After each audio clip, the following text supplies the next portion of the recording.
Hello friend, स्वागत आहे तुमचं माझ्या किचनमध्ये। आज थंडीसुद्धा खूप आहे आणि गरम गरम काहीतरी पटकन असं होणारं खायचं आहे। तर आज मी उपमा करणार आहे। अगदी बाहेर नाश्ता सेंटरमध्ये जसा मिळतो मऊ लुसलुशीत असा आपण उपमा बघणार आहोत। इथे मी थोडंसं तेल घेतलेलं आहे, पाऊण वाटी रवा घेतलेला आहे। रवा आधी आपण जरा भाजून घेणार आहोत। छान गोल्डन ब्राऊन होईपर्यंत रवा भाजून घेणार आहोत आपण।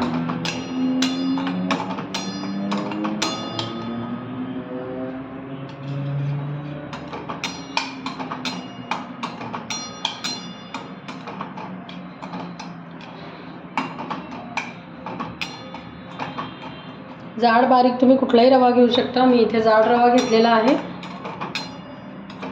थोडंसं तेलामध्ये आपण घालून तो भाजणार आहोत, त्यामुळे त्याला एक थोडं वेगळी एक टेस्ट येते। तुम्हाला हवं तर तुम्ही तुपामध्ये सुद्धा भाजू शकता।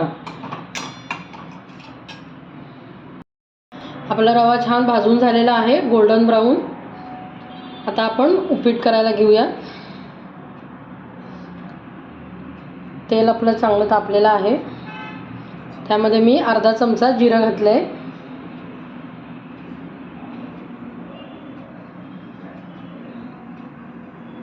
जिरं छान तडतडलं की आपण दाणे घालून घेणार आहोत।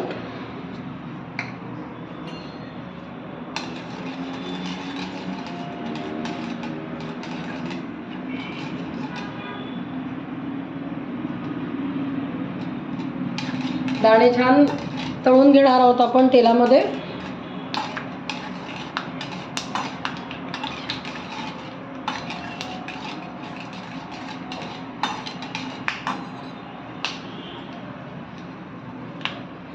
आता आपण मिरच्या आणि कढीपत्ता हे घालणार आहोत।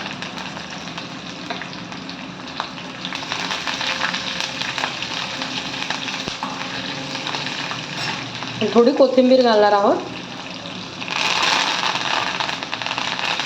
तेलामध्ये फोडणीमध्ये कधी पण कोथिंबीर घातली की त्याची पण एक वेगळी चव येते, टेस्ट वाढते त्या रेसिपीची। मिरच्या आपल्या छान झालेल्या आहे।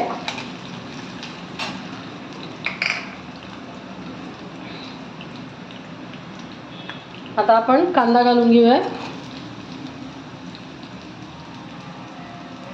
एक मीडियम साईजचा कांदा घेतलेला आहे मी।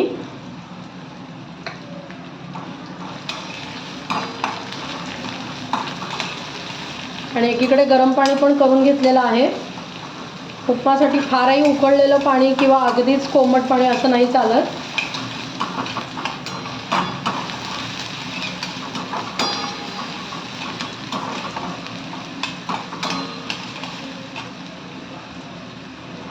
आता आपण बारीक चिरलेला टोमॅटो घालणार आहोत।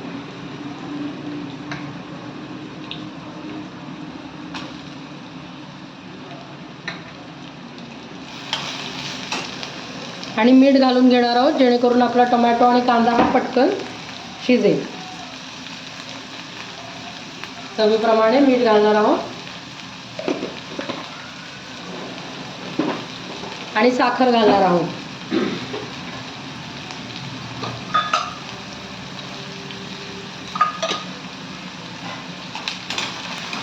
आता आपला टोमॅटो आणि कांदा आपण छान शिजवून घेणार आहोत। 1 ते 2 मिनटं झालेली आहेत। आपला टोमॅटो आणि कांदा असं छान शिजलेला आहे, तुम्ही पाहू शकता। आपण आता त्यामध्ये ना फ्रोझन मटार घालणार आहोत।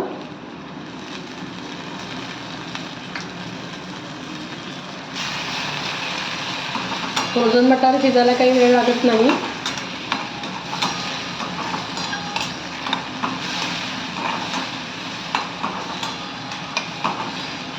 आता आपण त्यामध्ये आपला भाजून घेतलेला रवा घालणार आहोत।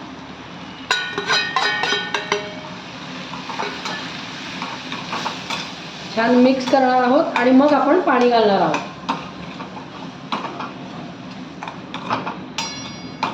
पूर्ण कांदा टोमॅटोचा मसाला छान रव्याला लागलेला आहे, तुम्ही पाहू शकता।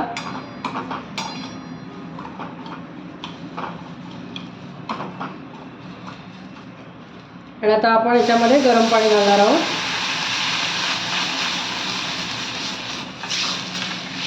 आपला रवा जर चांगला भाजला असेल आणि पाणी घातल्यावर तुम्ही पाहू शकता इथे कुठेही गुठळी झालेली नाही आहे किंवा मी हळूहळू सुद्धा पाणी घातलं नाही किंवा रवा सुद्धा अगदी हळूहळू नाही घातलेला. कुठल्याच प्रकारची रव्याची इथे गुठळी झालेली नाही. रवा आपला छान भाजला असेल तर अजिबात गुठळ्या होत नाहीत. एकदा हलवून घेऊयात आणि झाकण लावून 1-2 मिनटं आपण शिजवून घेऊयात. 2 मिनटं झालेली आहेत. मस्त असा आपला मऊ लुसलुशीत असा उपमा तयार आहे. तुम्ही पाहू शकता.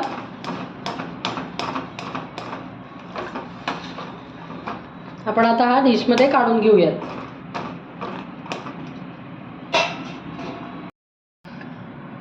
मस्त असा वाफाळलेला छान मऊ लुसलुशीत आपला स्नॅक सेंटरसारखा उपमा तयार आहे. मी ज्या पद्धतीने सांगितलं त्या पद्धतीने तुम्ही बनवला तर तुमचासुद्धा नक्की असाच होईल.